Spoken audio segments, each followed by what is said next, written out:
Well, hello, folks, and here we are again. Hello, Britt. Hello, hello. Hello, hello. Back at you with more people, more problems. Our friendly podcast that we like to share weekly. Some insights and some fun topics and some little shenanigans here and there, which are always fun. I love the Um, word shenanigans. It's a great one. Shenanigans. Yeah, a couple of shenanigans. So, again, hoping everyone's enjoying the content that we're putting out. I think we've come back season two with a bang, I think lots of good topics, lots of relevant topics. And as we've mentioned before, we're going to have some guests on soon. We're going to be doing some polls and really looking for feedback. As we've talked about, feedback is key. So, right, Britt, we want to know what if Feedback we're is a doing it well. gift. Feedback is a gift. We appreciate the gift and thank you very much. Um, anyways, before we jump into our topic for today, we won't share anyone else's personal details. We definitely have some stories today that we want to partake onto our audience for a particular topic. So we won't share names and whatnot. And yeah, please like, subscribe, share. Send us a comment if there's something that you're looking to hear about, or if you have questions about, or if there's a topic you want us to dig into. So we can do all those things. Yeah, so why don't we just jump into it? Britt, I'm going to hand it over to you. I want you to kind of dig into this one because I think you probably have some sweet stories that you might want to share with us, with the viewers. And I'm kind of thinking about coaching and managing. Are these the same thing? Are they different? Which one should you be doing? Should you be doing it all? And how can you do it? So just all of that rolled into one. Go for it.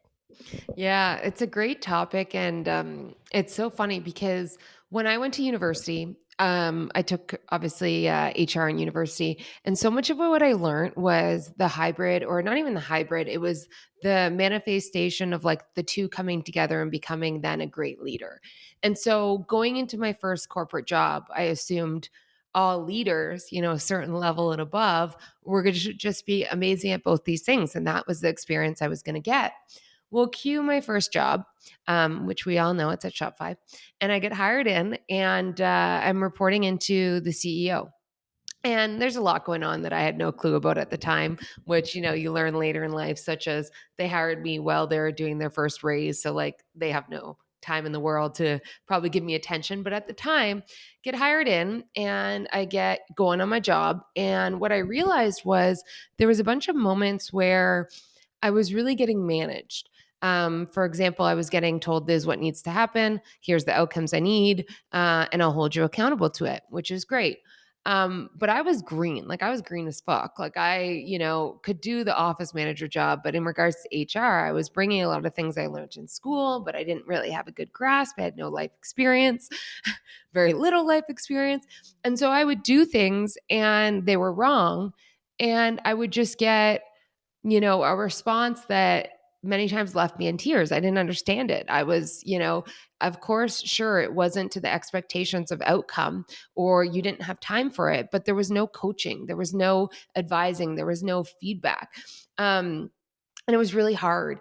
And, smartly, the CEO moved me over to the CFO, who had a lot more time, had a lot more leadership experience. Oh, Like if you think about it, the CEO at the time was in his 20s, and he was running a company and raising money. Like he didn't have any leadership experience. He was doing it for the first time. So I can't really blame him.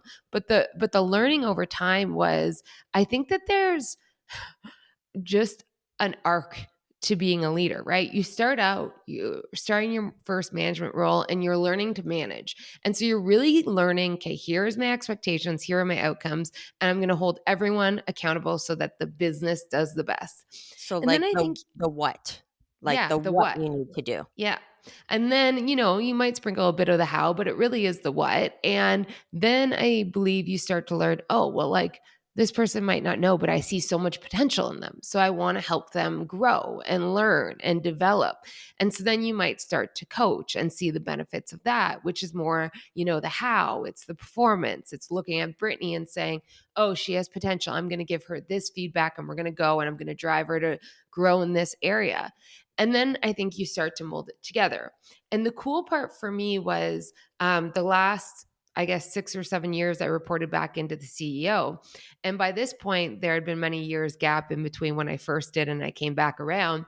And he had worked so much on becoming a strong leader that he was guiding me. He was coaching me. He knew when to put on the hat of manager, when to put on the hat of leader. I guess that's the always hat, but sorry, the hat of coaching, and kind of pull it in. And it was just such a full circle moment to be like, oh yeah, we were both green as shit. We had no idea what we were doing. Like the tears were half your fault, but they were half mine too. And actually, just one side piece to this story is at Shopify, we do something really cool. Was we realized so many of our leaders were first time leaders, meaning really they're probably managers more so. Mhm. So we brought in a team of coaches to help develop on people individually and try and progress them. And they were our coaching team. And they really supplemented the managers in the company, so that they could focus more on management and build up that skill set. But we would still have the outcome overall of people getting coached, growing, developing, but also getting managed. And as that progressed, it really helped, but then our leaders got stronger and we could reshift the coaching team to focus on different people. But it was kind of a hack to the system because we knew we didn't have really strong leaders. And we were self aware enough to say, okay, we need some help here. Yeah. So that was our story. But yeah, definitely some rough fucking moments along the way when you're expecting one thing and you're getting another. Oh, absolutely. But I think your story probably resonates with a lot of people. And it helps me to reflect even a little bit too, thinking back when I got my first managerial role, so to speak. I can for sure say I was not a leader for that at least the first 2 to 2.5 years of being I a mean, I'm manager. still working on it. I mean, we all are fucking working on it, I'll tell you that for sure, even years later. But in the first couple of years, you're right, it was like bumbling about, trying to figure out how to just get outputs or how Yeah. even to perform that role appropriately, while still supporting others to do the work. So, very much the what we need to get done and let's do it versus coming into like more of a leadership zone where you're able to manage both the what and then Yeah. the how.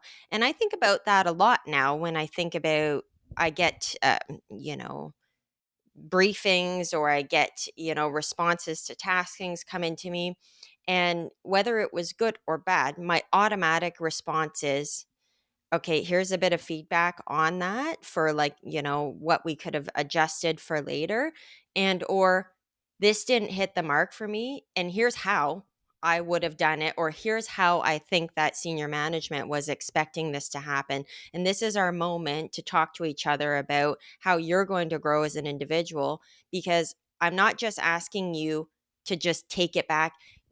Take it back, it's shit, and give me something better. Like, you know what I mean? I'm not just focusing on the output. I'm focusing on how will you get to the output? How can I show you the way? How can I give you some Yeah. sort of wisdom or guidance of possibly from my experience or my understanding of the situation that will help you grow and also deliver the output at the same time? It's funny you say that because when I started to manage people, we called them leads at Shopify. So when I started to lead, I definitely focused on the coaching side way more than the managing side. And I'm probably just honestly lucky because I always hired people that had more experience than me, that had been doing like the talent role longer. And were deeper experts in their domains than I was in certain areas where I was deeper in Shopify and across the board. But because of that, I probably was allowed to be more of the coach side, because I did that so much more. And it caused me actual headaches and problems because it's like, okay, let's say I hired you. Chelsea's great. She's an expert in talent acquisition. You worked in that for many years, especially on like senior leaders, like acquiring senior talent. Well, I know that, but then I'm like, okay, she has some areas to grow. I want to make her the best version of herself. So I would start coaching a lot, thinking solely about Chelsea. How are we going to make her better? And I would lose sight of how Chelsea plays into the company, how Chelsea's results rely into it. And like I said, I probably was able to do that because generally speaking, they were good because the person was phenomenal. But later on, as the team grew, I really felt the pain of that. And I was like, no, actually, I got to flip this on the head. I need to make sure that first you are performing and I am managing you in Right. regards to expectations, outcomes, and the greater good of the company. And if you are at that level, then I get to coach you. Then I get to invest in you even more as an individual. But the non negotiable is around the managing. And I really had to work through that because, Mm. yeah, I had That's some right. in your face moments. That does have to be the non-negotiable because we are servicing the company first. We're servicing Yeah. the organization, as we mentioned about the team, and then the individual. We want to do all those things, but there's a time and a place and there's a balancing act. And again, like we've said, the priority has to be those results that are coming in before you get the gift Yeah. of the coaching. You just made me realize too, as you said that, like one of the biggest issues when you lean to coaching first that I ran into was, so let's say I'm coaching you over managing. So like I think I'm leading, but I'm really coaching heavily.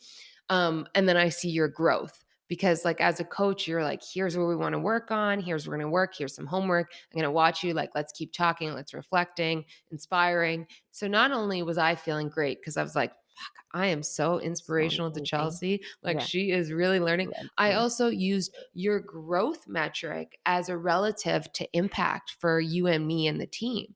So then my manager would come and be like, Chelsea is just not performing in the role. And I'm like, but wait, you haven't seen how much she's grown. You haven't seen all these areas which she's progressing in. Like, give it time. And it was like, okay, I'm happy she's growing, but without doing the actual job, we Mm. can't give that much bandwidth to grow. And so I was so biased over growth that I needed to be once again more biased towards company output and outcome with you know, than a lean towards growth. The hard results. And I think Yeah. so there's a few things at play in my own situation. I've always been really results oriented. You know Yeah, me. you're great for that. I love to check the box, coming from a military family. I love to get the things done. I love to have a list. I love to do it all and I love to do it well. Plus I work in the government, right? And we have a lot of turnover and you're bringing in a lot of new folks, right? So when you're at the lower levels, like when you're a manager and not yet an executive, you are hiring a lot of people who are junior in roles who have either never been in the government or never specialized in HR or never specialized in whatever field you're talking about. So you absolutely do need to start with, can you do all the things that I need you to do? I need you to get these things done. And then you need to move into the coaching once you've seen that. Yeah, they Yeah. can do those things. And now I have the benefit of being higher in my leadership role as an executive, where I can actually bring in people who do have all the experience and I know they can do all the work, and all they need from me at this point, for the most part, like I can shift the balance, is the coaching because Yeah. they have the knowledge and the expertise and whatnot. But still with that element of course, produce the results at the end of the Yeah. day.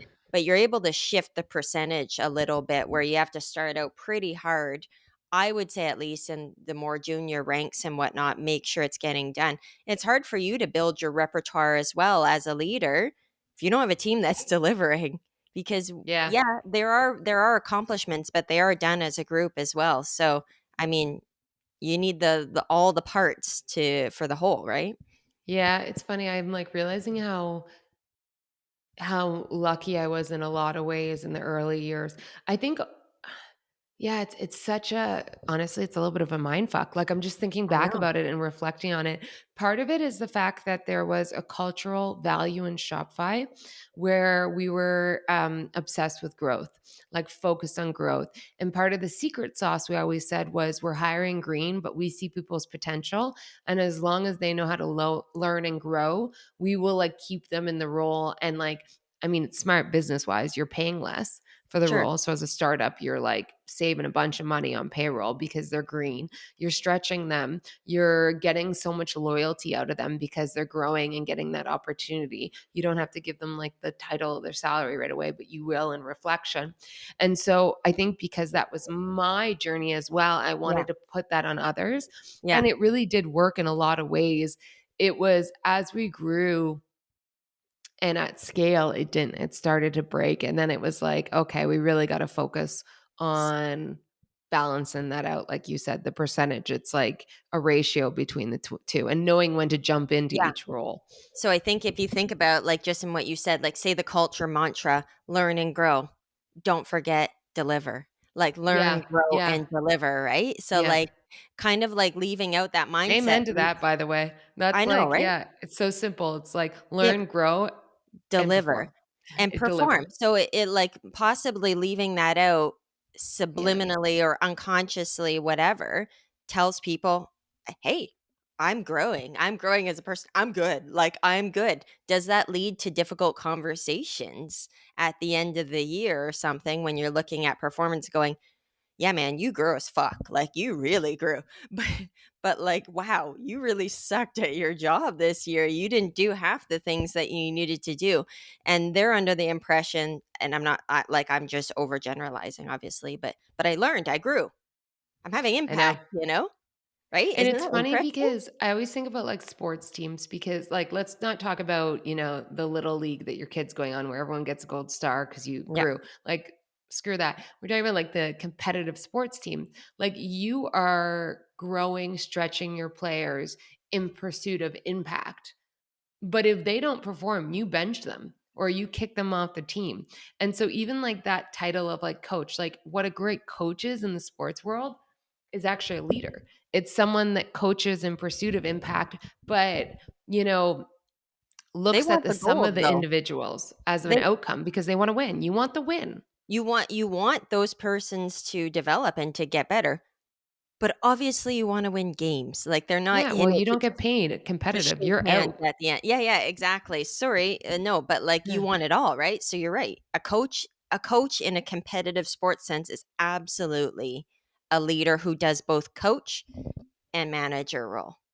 Yeah. Right? I think that there's so much like bullshit in this world right now where it's like, oh, we just got to be nice. We got to coach. Like it's all going to come together. And Yeah, sure. actually, I guess looking back, like that was probably more me. It's like a naive mindset of like, you don't just need to win, everything's glorious. And I think, a hot topic right now is just all these rifts, like all these layoffs that are happening across the board. Because guess what? Like external market has changed. Companies can't, especially in the startup world, when they're getting early investments, you can't just grow without constraints. You need to show profitability. You need to show increasing revenue, if anything else. And that means that you can't just, coach for the glory of coaching. You really have to become a great lead that knows how to manage and effectively and coach when needed. But I think that it just highlights that important piece of like, the truth is everyone wants to win. And if you don't admit that, you're out to lunch. You are out to lunch. So, oh my God, I'm having so many epiphanies right now, but this could go on forever. I wanted to do a little bit of back and forth off that kind of cliffhanger that we're talking about. Difference between coaching and managing, and just like I'll take managing, you take coaching, and just Okay. like Because 2 we're to both 3 better at that. 2 to 3 words max. Okay. Like, so if I say managing is it's a one-way street, what do you say? I think coaching is very much two-way street. Two-way street. So if I say managing is about results and delivering, what do you say about coaching? It's about growth towards expected results, but not guaranteed. Okay. If I say managing is about performance, what would you say coaching is? Long-term performance, like that one's hard. I feel like coaching is about performance, but it's like individual's performance. I think the difference is managing is about the sum of performance leading to like business outcome, whereas coaching is about the individual growth leading to their performance. You know Their what I mean? Does that make performance. sense? Yeah, their impact and stuff like that. Yeah. So I guess you would say when we're talking about managing, we're talking about to the benefit of the organization. Who Yeah, benefits from coaching, Britt? the individual. Yeah. But, Yeah, like, I mean, here I you go. guess This I feel like it's a test. You're like, "Brett, what do you think?" Like, what screw do you off. think, Britt? I This was so juvenile, but I was like, "Let's just try it. It'll be fun." But I think that Uh, kinda laying it out like that really demonstrates to people how different those particular tasks are. okay, But I got it. Wait, sorry, I'm interrupting, but which one's harder do you think, coaching or managing? listen, I will say I'm gonna say managing is harder. I really do think managing is harder, um, because there's I not think too many coaching is, but I but think there's managing was harder for me, but I actually think coaching in general is. But tell me why. I just think that there's not all the layers of bullshit that you can hide behind in managing. Like, you have to But get doesn't that some mean it's more black and white in some ways, so it's easier? I don't necessarily think so because I think you can really be coaching someone, and I've had this experience before, where I leaned heavily on the coaching, not as heavily on the managing because I just figured like they were good, like they're understanding everything that I'm asking for and I'm wanting, and I was really disappointed in the end. Behind the coaching, and I think what's happened with me in the past, and let me know if this has happened with you, it tends to form like almost what seems like a very friendly relationship, which it should, but they mistake that friendliness at times for lacks in other areas of the management. So maybe I'm actually contradicting myself right now, but I find when you lean on the management, it's hard because it's not that you're not being nice, and you should be nice and kind and respectful to everyone, but you can't lean on, like, as much like, "You're gonna be great, like, you're gonna have growth, and this is how you're gonna do it." It's more kind of like, "These are the things that need to be done. I need them to be done here at this point, and, there's these non-negotiables on the way." And maybe that's just why I see it as being less of an emotional bond that you can fall on. I think you're right. I think it's less emotional, but I think the skill set.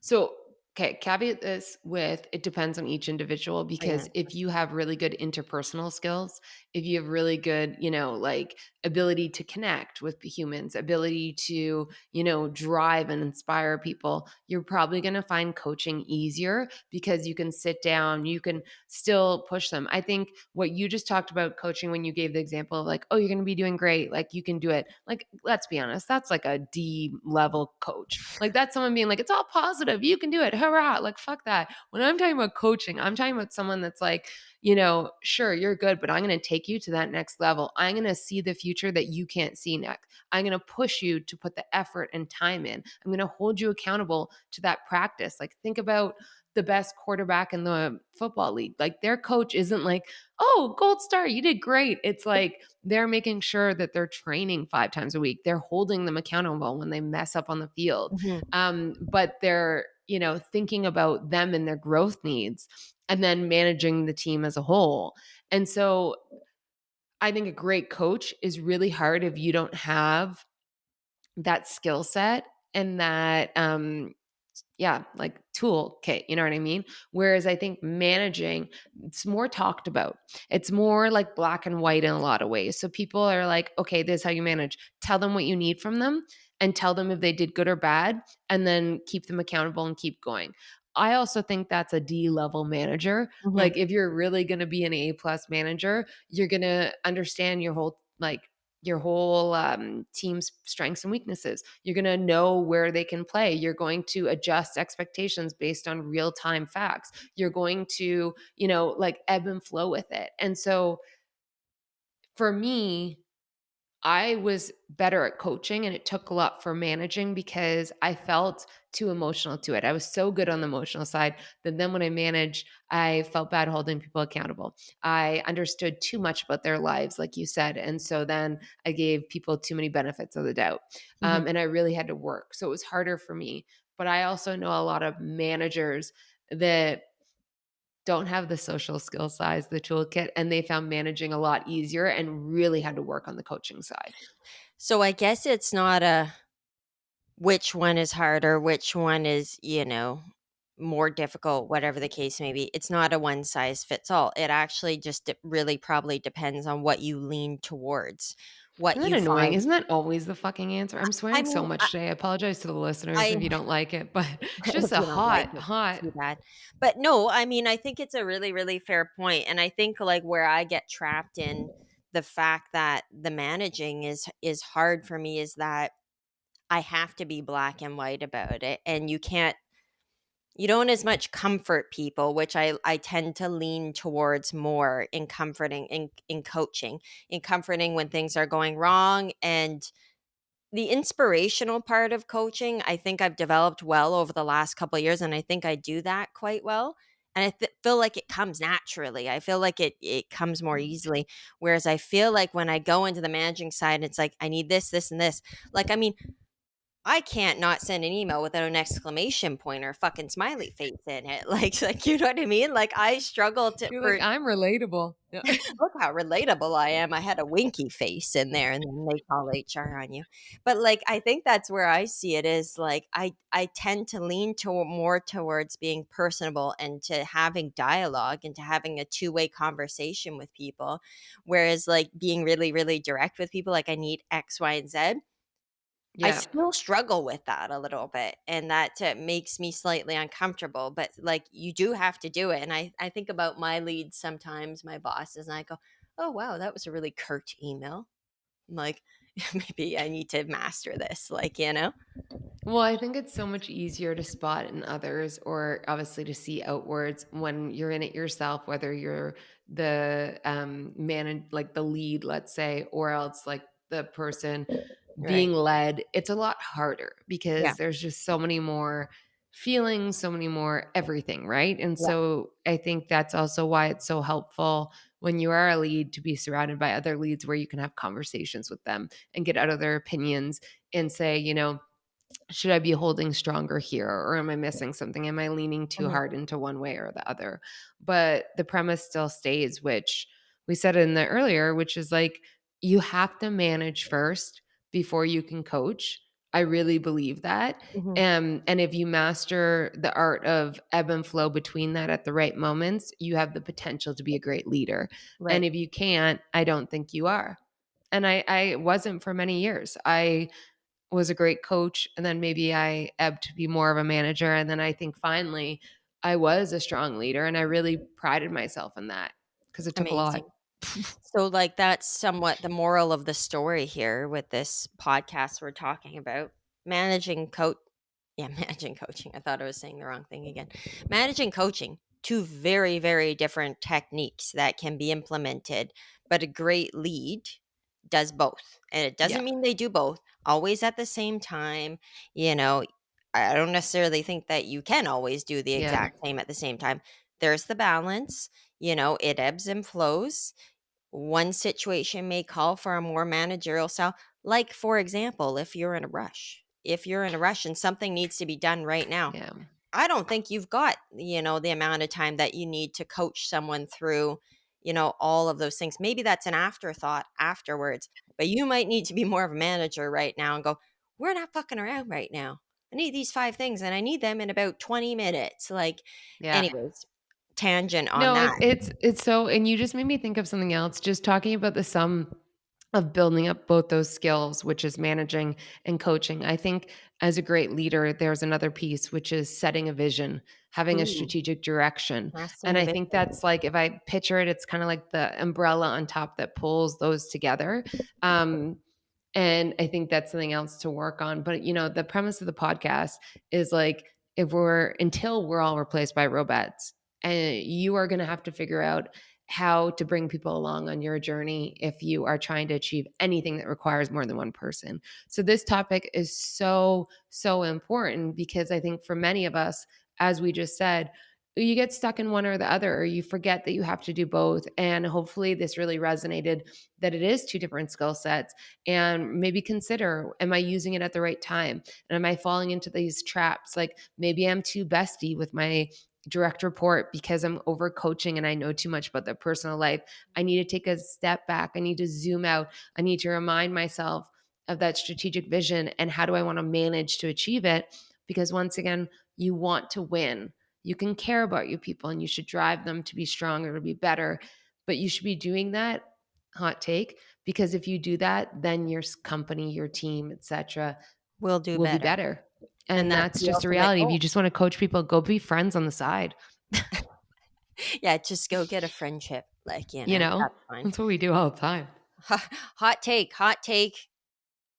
We're looking at the organization. You can do both. And if you do both well enough, your organization will do better. Yeah, I I just agree. repeated the hot take in a shittier way than you would. Let And me that's just where we're have going the to leave last it, word. folks. Yeah. And we'll close. And shall we go to wine time then? Yeah, of Okay. course. Of course. Perfect. Cheers. We have a little different one today.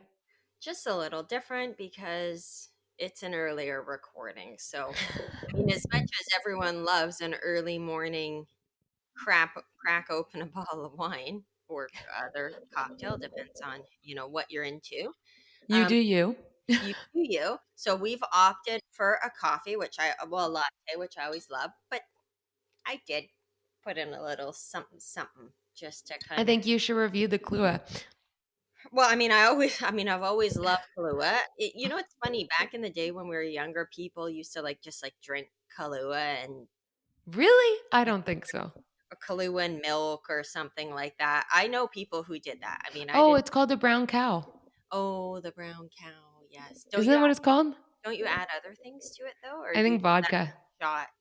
Anyways, oh, vodka. Oh, Christ, that's different.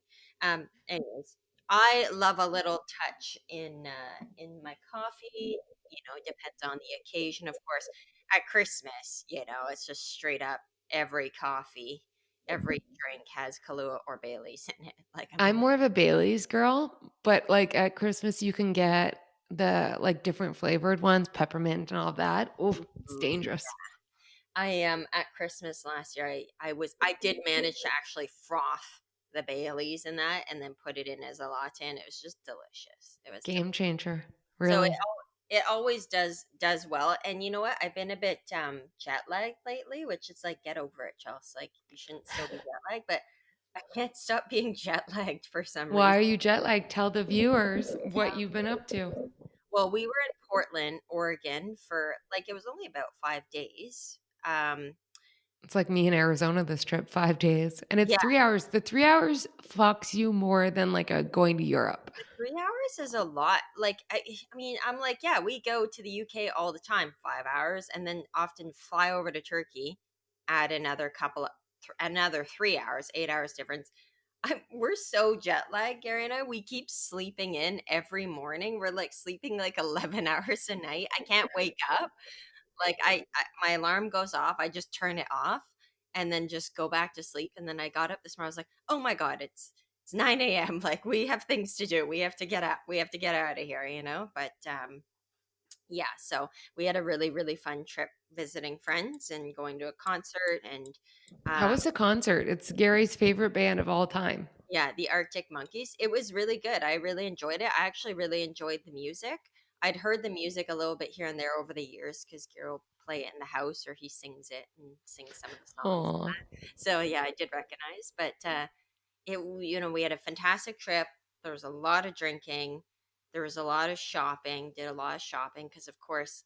Oh, you know what I forgot to tell you, Britt? What? So our friend Dan, he's a designer for Nike, so he works at international Nike headquarters in Portland. So he gave us a little tour of the Nike campus, which we hadn't been to previously. Oh, that was probably pretty cool. Super cool. Like, the buildings are flipping amazing. Like, each building is like state of the art and named after like an athlete over the years. Um, Barack Obama was there while we were touring, and I got a picture of him as he was about to. No. He was like, With him or like just of him? not with him. They wouldn't let anyone near him. Yeah. Like, Oh, so wow. everyone. So it's funny. Like, Dan had mentioned to us in the morning. He's like, "Oh, it turns out Barack Obama's there today, and like, you might still be there when we arrive." And so we arrived, and just as we're arriving and walking up to go into one of the buildings, he was coming out, and so there was a big crowd of like Nike employees, like, obviously shouting and taking pictures and "we love you" and everything. So we saw him coming out, and he waved at the crowd a couple of times and got That's pretty everyone awesome. pictures. So yeah, I thought that was kind of cool. I love that. I love Mhm. that. He came to Ottawa once. Do you remember that? Because Toby interviewed him.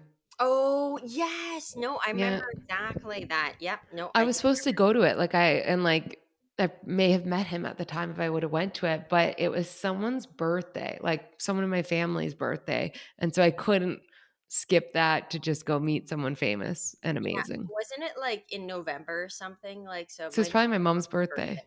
Yeah, that's what I was It's a thinking. good daughter that day, you know? You were a very good daughter. But okay, anyways, enough about me and obviously I'm hobnobbing with celebrities, but what can I say? You're Um, just so cool. I'm just so cool. What are you up to? What do you do? I'm in Arizona. First time recording in my new office here. The renovations are almost done, which is so exciting, but there's still so much to do. But it's fun. It's really fun. It's beautiful weather here. And it's just fun to be like settling in. I unpacked a bunch of things for hours yesterday and just got settled, which So I fun. love doing. It's like such a gratifying, feels good to get organized. How's your master closet? Because I remember we went to the store and picked out like what your closet was going to look like. Is it great? Is it amazing? It's not as amazing as you think, only because it's such a weird layout that it's like tiny, like it's that like for a master closet, like it's odd shaped. You Yeah, can't use certain areas, but I mean, it's pretty to look at. The whole house is gorgeous. I'm really happy with how it turned out, all the decisions we made along the way. It still has like the architecture of the original, but and like certain pieces of it, like there's a lot of stone everywhere because yeah. Arizona. But then it has a very modern take, as you can kind of see by the office. It's I like know. Well, like what I'm looking at is in your artwork behind you. It's reflecting like the window in front of you and the mountain oh and yeah. the tree. So I'm like, wow, that view, that view I is know, it's insane.